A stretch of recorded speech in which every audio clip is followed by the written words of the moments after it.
Hello and welcome. Thank you for joining me once again.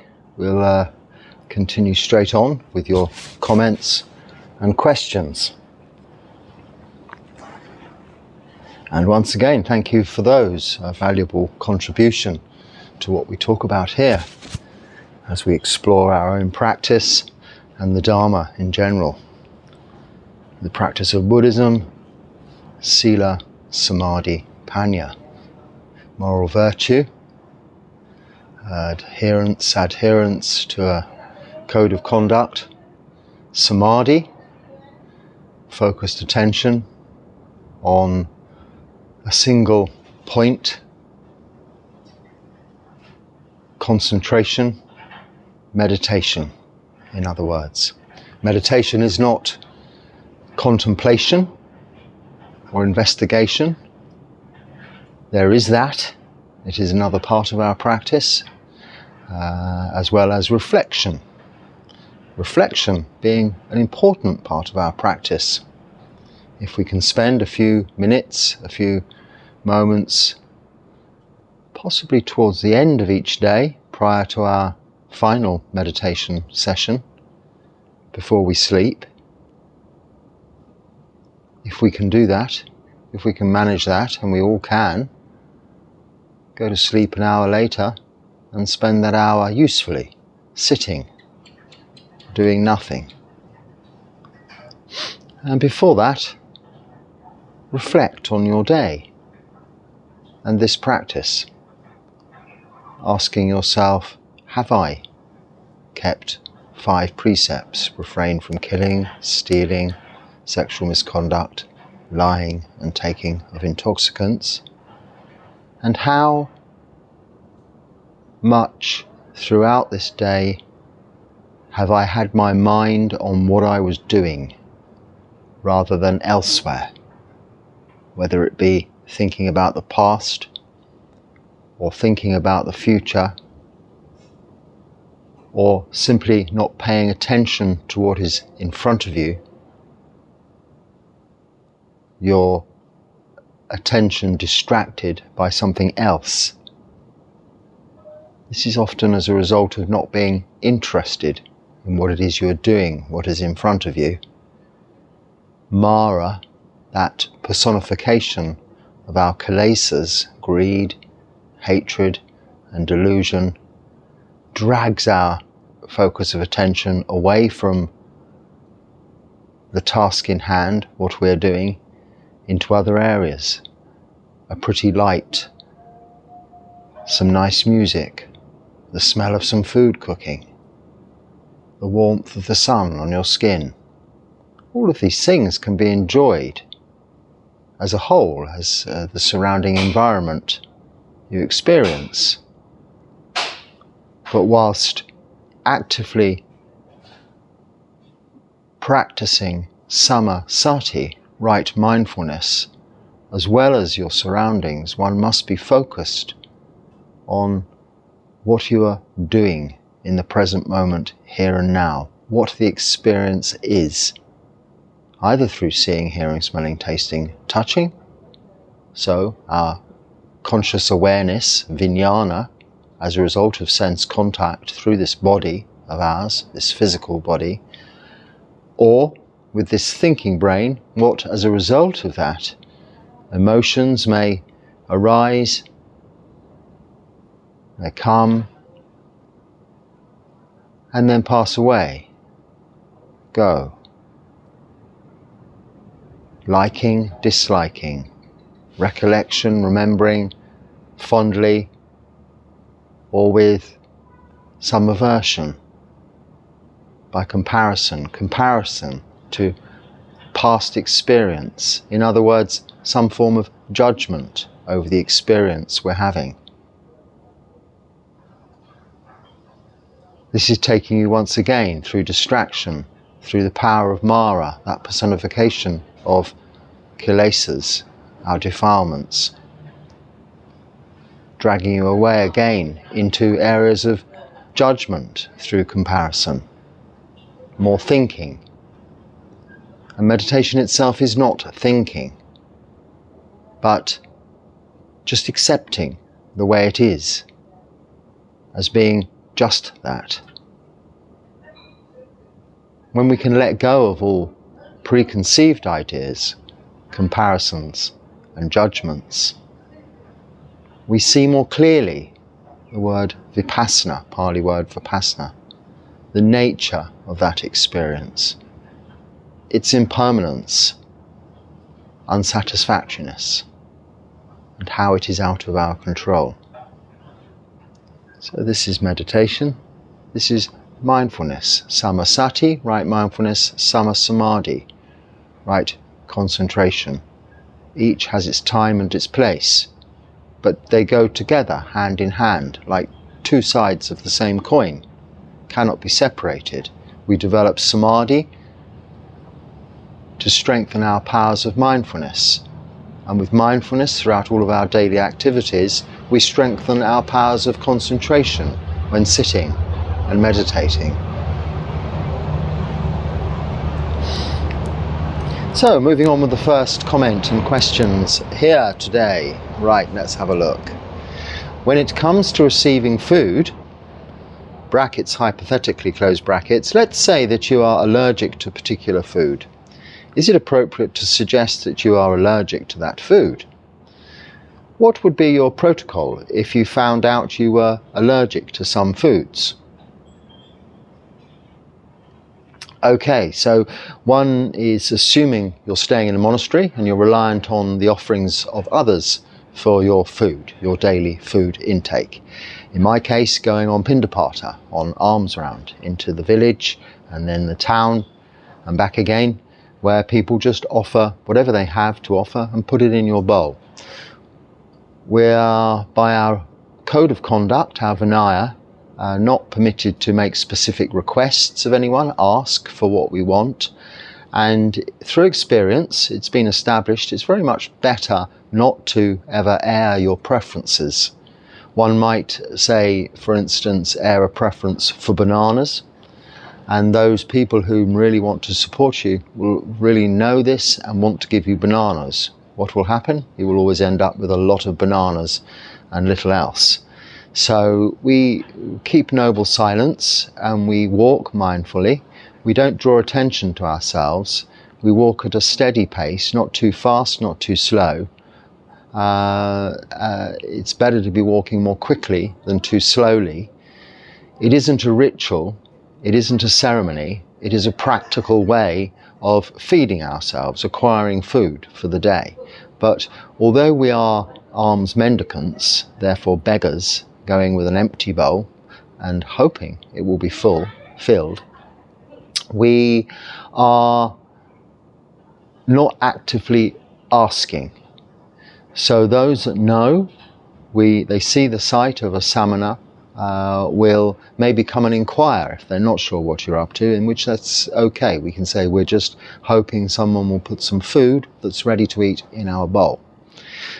So that's Pindapata, that's alms round, that's how we collect our food for our one meal a day.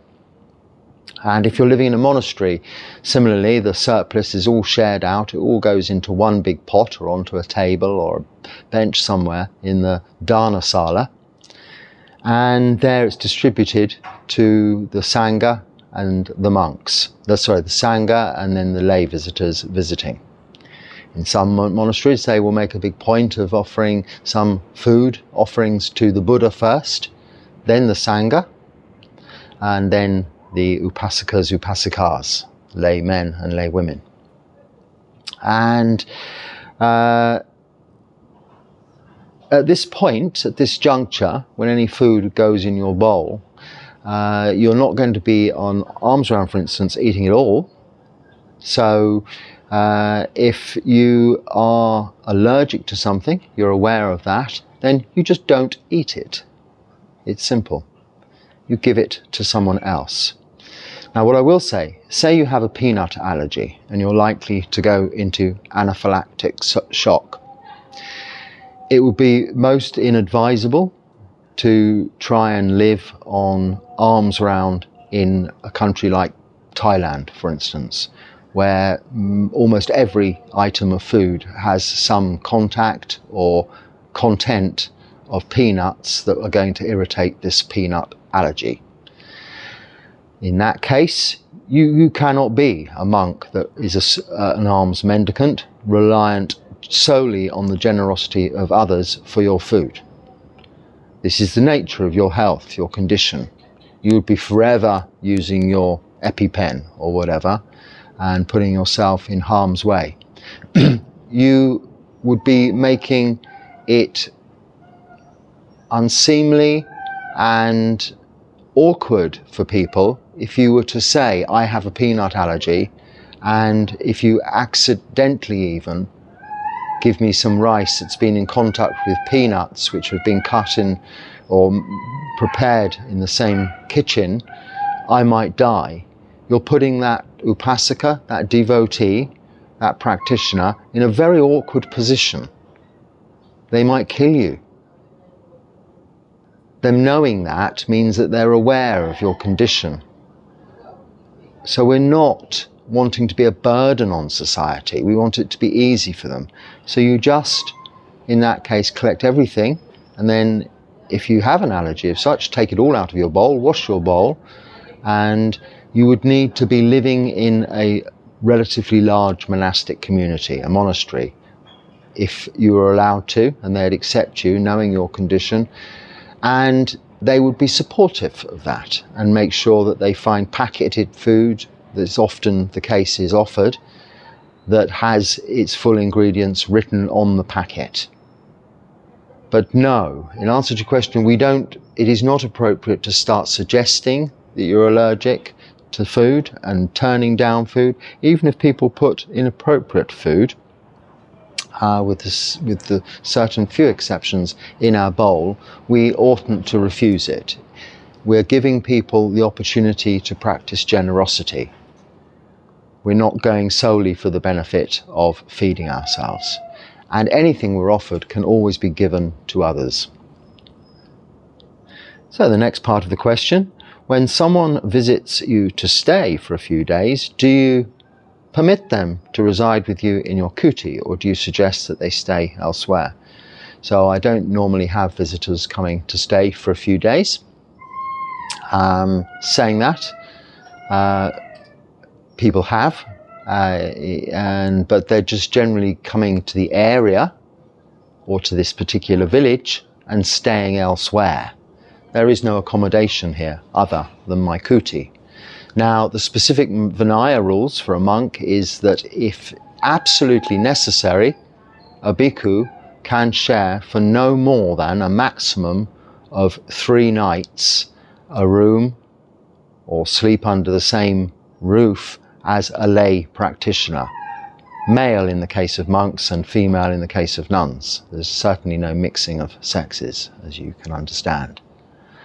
But this is only really in exceptional circumstances and when absolutely necessary, so say when travelling. That would never be the case here, and there would be no cause or necessity for anyone other than another visiting monk, another bhikkhu, whom could very happily and would be welcome to stay in my kuti, albeit they probably prefer not to. We like our solitude, our privacy. We like to avoid sitting up all night chatting, and the best way to do that is to have your own room.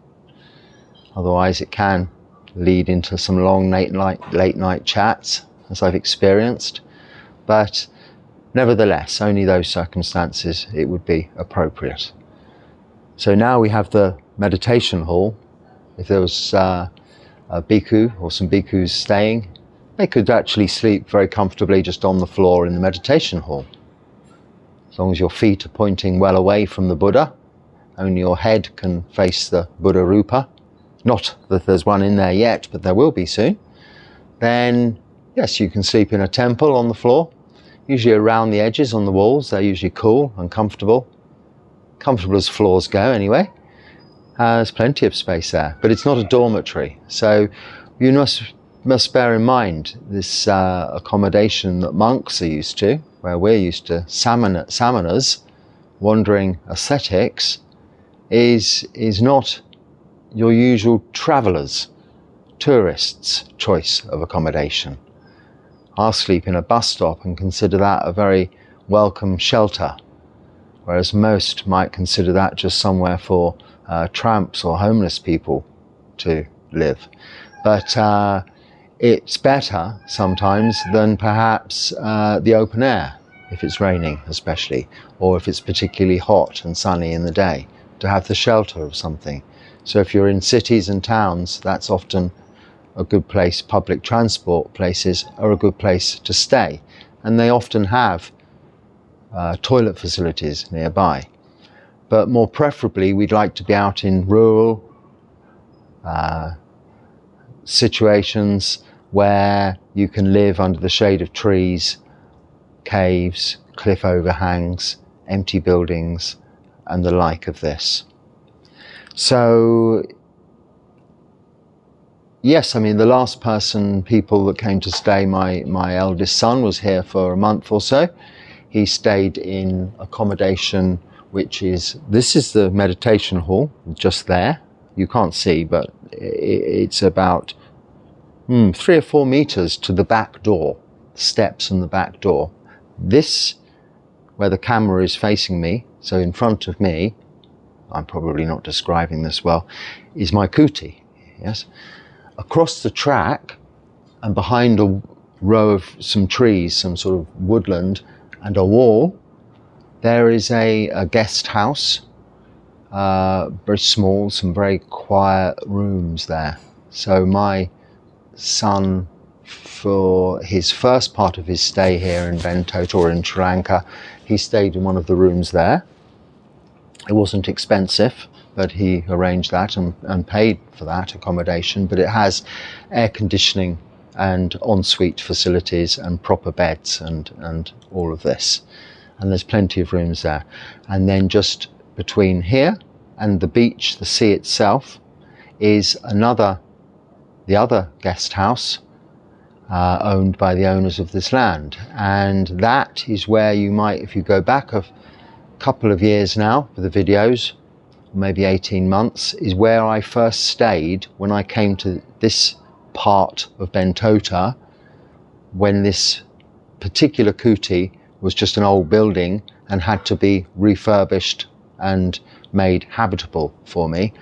For a few weeks, maybe it was a few months even, I stayed in one of those rooms in that guest house. There were no other guests, so it was perfectly okay for a bhikkhu to stay there.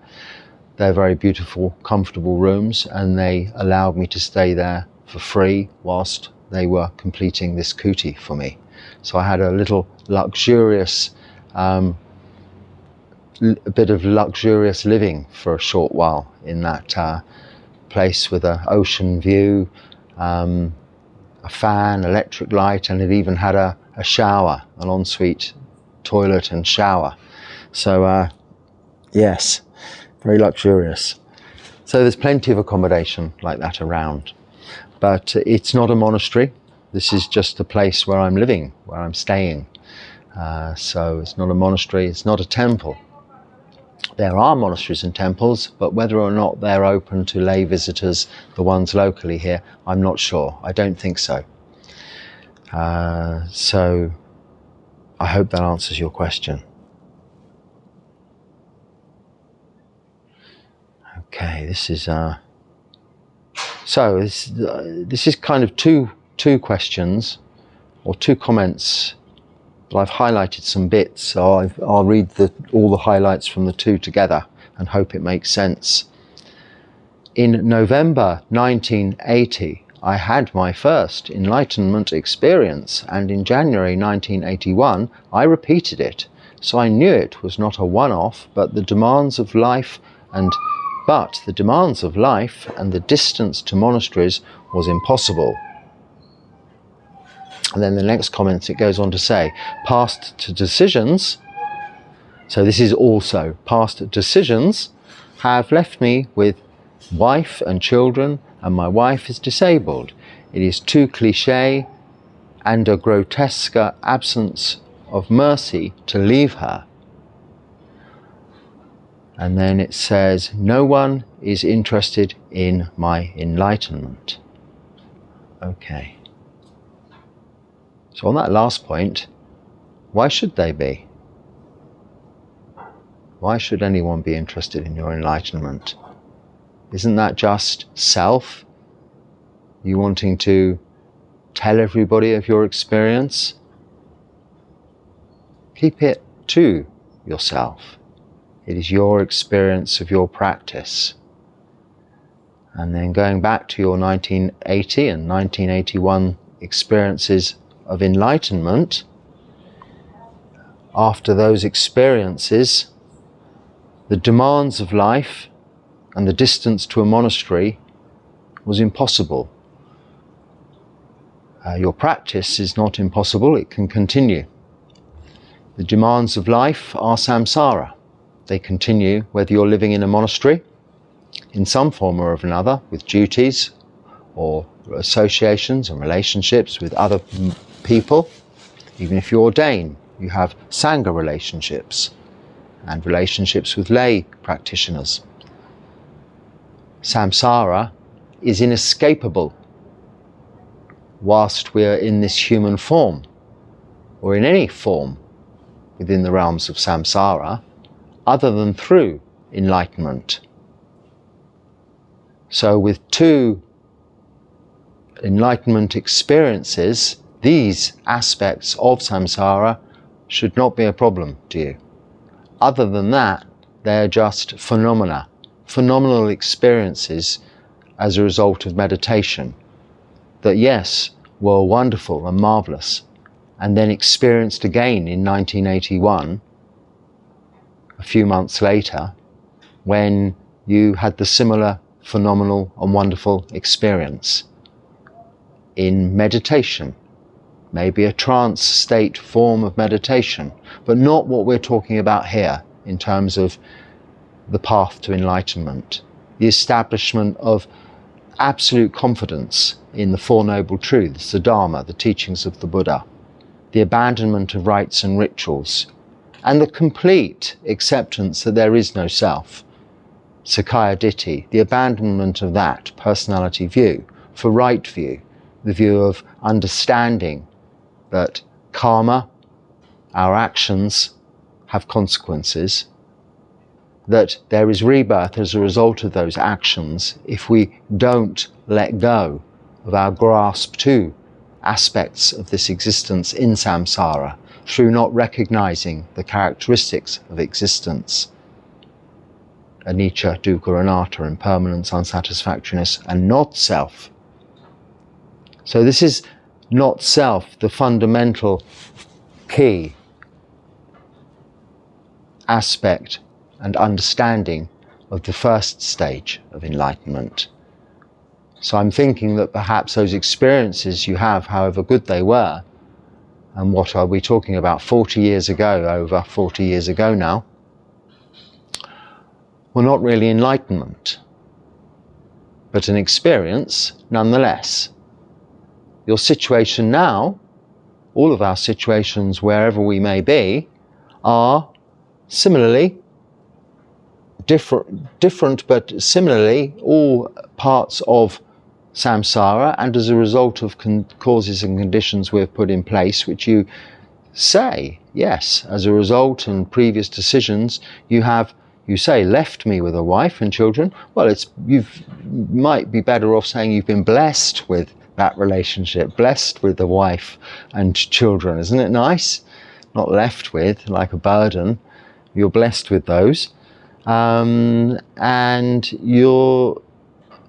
she's disabled, and you kind of say it would be cliche and arrogant and absence of mercy to leave her, as if that is the only reason you're staying put. I don't mean to be rude, and if I misunderstand that, forgive me, but I hope that you can, as another human being, even if the passion is lost, the relationship isn't what it used to be, but even as a companion in life, another being, another human being, the mother of your children, compassion, loving kindness, metta, compassion, karuna, mudita, joy for others, would have come from your experience of enlightenment. Through your practice, you would have developed these qualities, and it would be impossible for you to abandon your domestic responsibilities as a result of that loving kindness and that compassion, those qualities you have for a fellow being, wife or not. So don't worry about your enlightenment, don't label it, keep practicing. Like I began with, this practice is about keeping the precepts, practicing meditation. In your current situation, you can, every day, keep the 5 precepts. Once a week or once a month, at the very minimum, keep 8 precepts. On that day, also practice noble silence to give yourself a break from conversation, discussion, debate. Noble silence isn't a vow of silence, but only speaking when it's necessary to do so, rather than sampapalapa, just general chit-chat. And this is working towards gradually eradicating greed, hatred, delusion, which will be the cause and conditions to eradicate Sakkaya Ditthi, personality view. And if you have eradicated Sakkaya Ditthi, personality view, you would never have the question as to whether others are interested in your enlightenment or not. There is no you to be enlightened. There is no self. You're just a physical body and a thinking brain moving through the universe with experiences of seeing, hearing, smelling, tasting, touching, and thinking, and creating, doing actions of body, speech, and mind. Focus on that, on those actions, with mindfulness of everything, sati sampajana, mindfulness of all things going on. And this way you will truly see what enlightenment is as you gradually move towards it.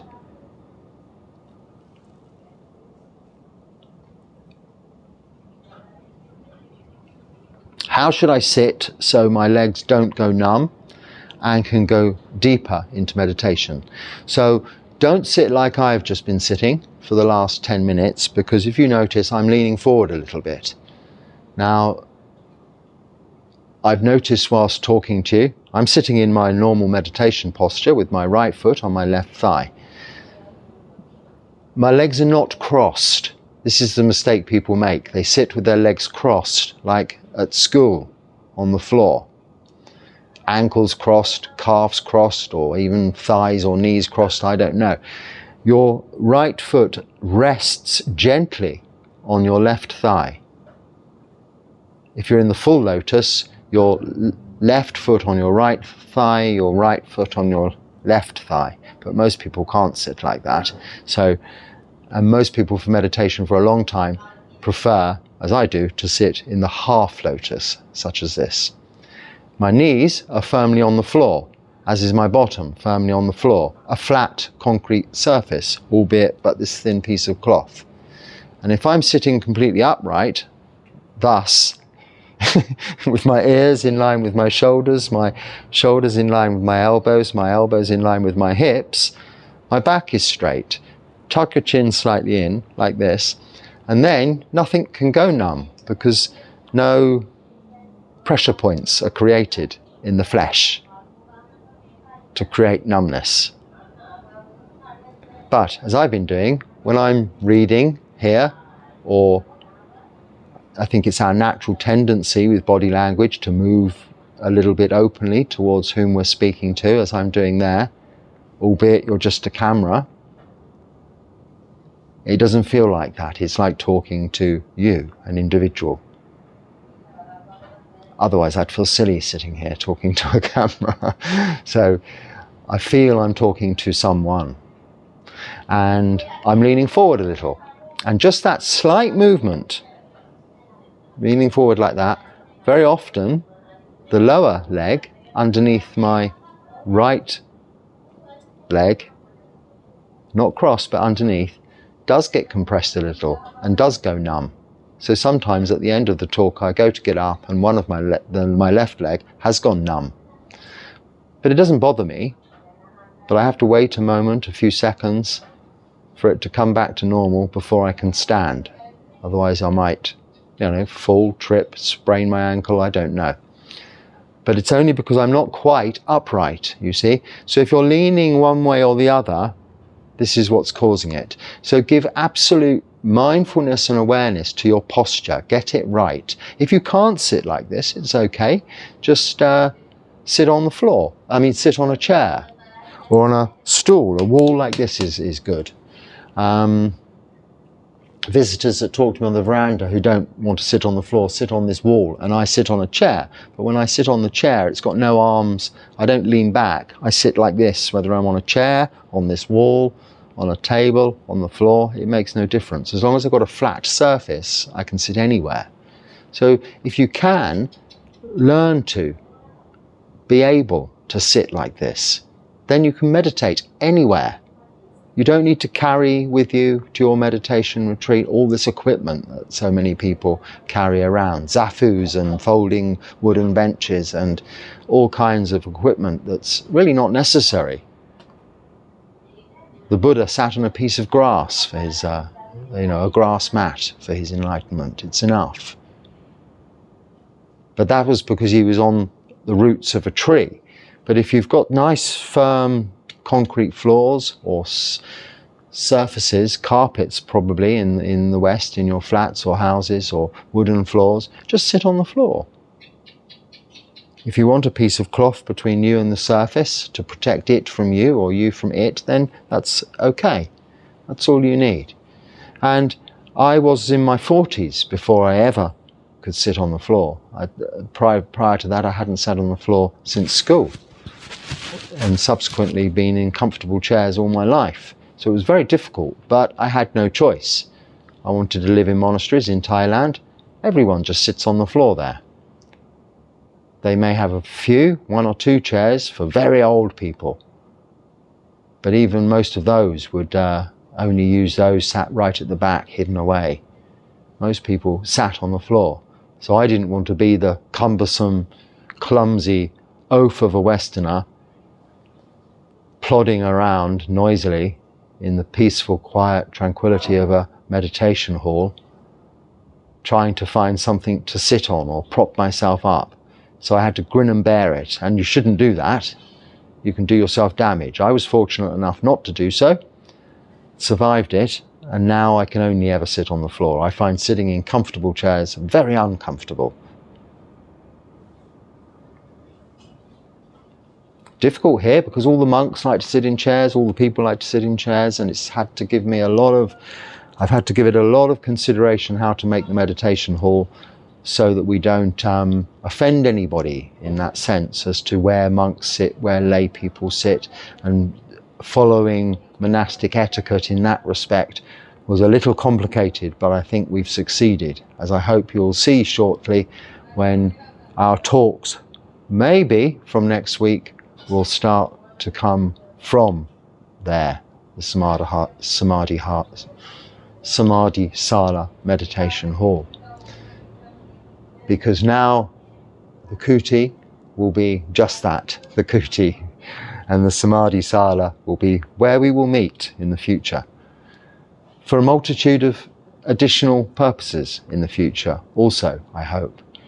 I hope we will be able to have, as well as live morning chanting and short meditation at 6 a.m. India Standard Time, much the same, but in the evening at 6 p.m. So we'll have sunrise and sunset, chanting and meditation each and every day. That affords the opportunity of people in different time zones, maybe, to listen and join live and practice meditation with me, albeit a short meditation, but meditation nonetheless. A good meditation if it's following chanting. A little chanting before meditation helps to clear the mind, settle the mind, and get you straight into samadhi.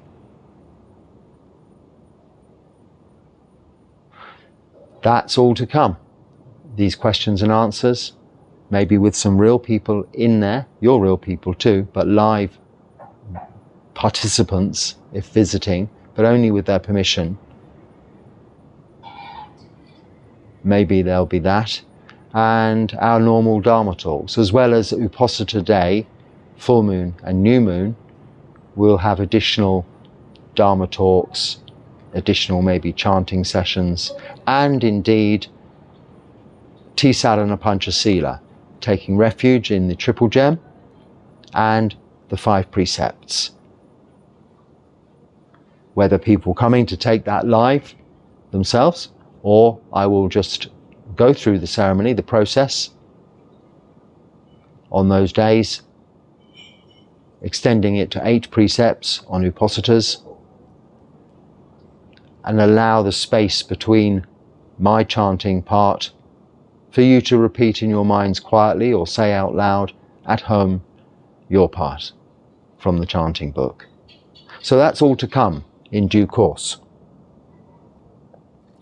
Okay, finally, my hang-up is the intoxicant. I know when I retire it'll be 4:20. Is it a commandment or a suggestion? I think 4:20 is a slang term for smoking marijuana. Is it a commandment or a suggestion? It's a precept. We refrain from intoxicants, including marijuana, anything that dulls the mind, because our practice is mindfulness. So, no, it's not a commandment. You can do what you like when you retire. But if you want to strive towards enlightenment, to become free from suffering in this lifetime, not so much free from suffering, but to understand suffering so as it doesn't affect you, rather than to distract yourself from suffering or cover it over with something that is transient, a bubble that will burst, exposing the suffering which may have manifested into something even worse as a result of you just ignoring it and covering it up. We identify the suffering, we identify its cause, we take away its cause, and therefore that is the medicine. That the prescription is the practice, and part of the practice is keeping sila, keeping the precepts. If we have a mind that is clouded and dull, it is mindlessness. We take such intoxicants, whether it's alcohol or drugs, to dull our senses, to ignore things, to cover things up. We don't take alcohol or intoxicants to make ourselves more aware of the pain we're experiencing, or more heightened sense of awareness to an environment, a situation we don't like, do we? We take intoxicants to dull our senses, to hide away from it all. Well, that isn't the Buddhism, that isn't Buddhism, that isn't the practice. So no, it's not a commandment, a law, a rule. It's a suggestion, you say, or a suggestion, but if you don't take that suggestion, if you ignore that 5th precept, then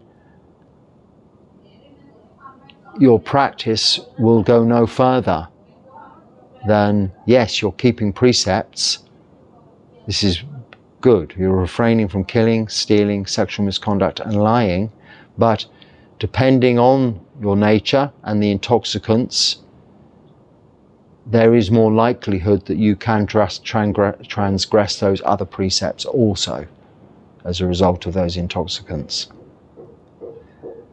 And I mean, one thing you say, I know when I retire it'll be 4:20. So why, when you retire, because you know at the moment, whilst you're working, I'm only guessing this, you can't be stoned all of the time. Why is that? Because you have a job to do, you have responsibilities. Well, when you retire, you still have a life to do. You might not have as many responsibilities, but you have the responsibilities yourself. That could be considered the responsibility of having samasati, right mindfulness, and samasamadhi, right meditation, as well as keeping sila. So there are as many responsibilities in retirement. I retired now, 20 odd years ago into this life, but I have a huge number of responsibilities. I have the responsibility of upholding 227 precepts. Now, if I was stoned, that would be very difficult, or drunk, you know, because it's quite a lot to manage, isn't it? It becomes natural when you're sober, when you're alert, when you're awake, and you don't have to think about it.